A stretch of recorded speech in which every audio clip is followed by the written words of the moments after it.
Now that you could see, now that you were standing, you could see the man more clearly.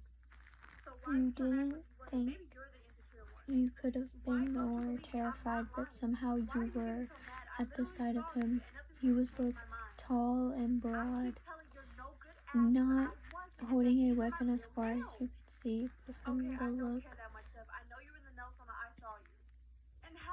look of him, he hardly needed one. You dreaded the individual moment in which he spotted you. The meat cleaver shook in your hands as you tried to slowly and quickly make your way towards your only option to escape, the staircase. Despite your best effort, each step you took splashed quietly, and you'd only taken a few before the man turned around, locking eyes with you. You froze, holding the meat cleaver out in front of you with both hands. You weren't expecting the bright, intense blue of the man's gaze as it locked with yours.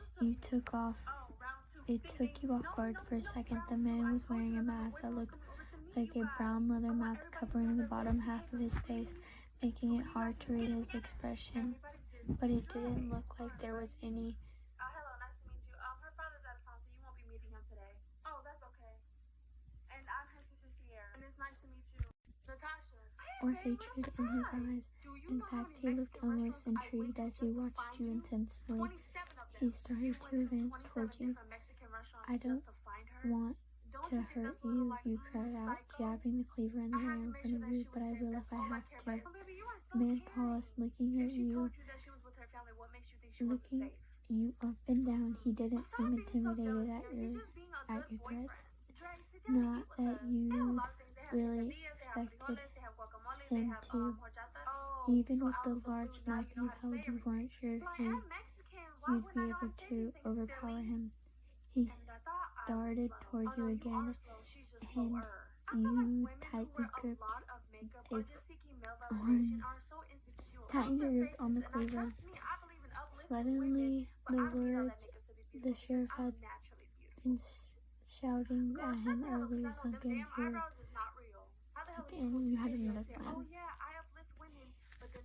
You don't want to do this, do you? You said, feeling a little ridiculous to even say the words.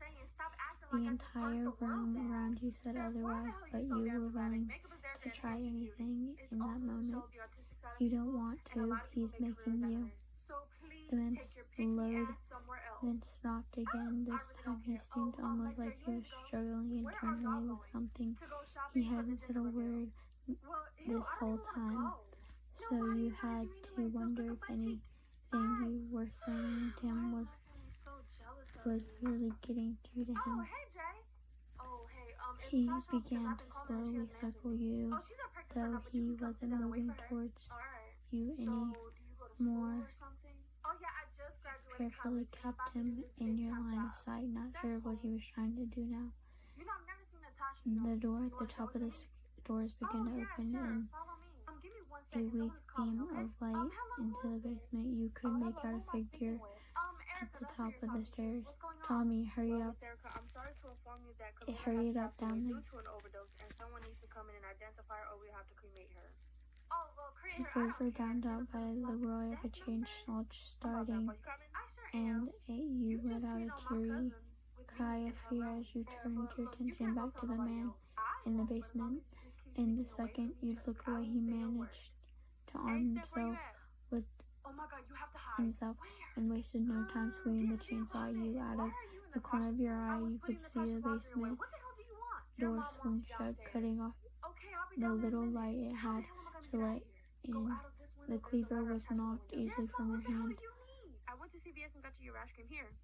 Thanks, Mom. Next time, throw it harder. What, you got crabs or something? Shut the hell up. You held your hands up in a vain attempt to protect your face, but all you could hear was buzzing of the chainsaw. You could practically feel it As it was near you, suddenly you felt the ropes around your wrist loosen.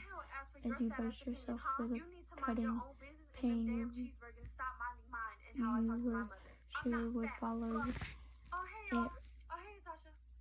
When several moments passed and nothing happened, you slowly lowered your arm and opened your eyes.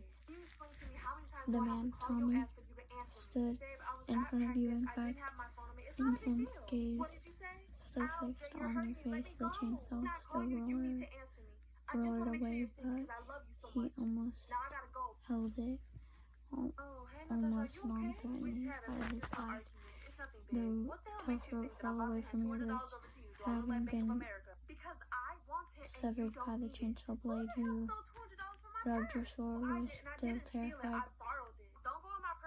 but more than that, you were puzzled.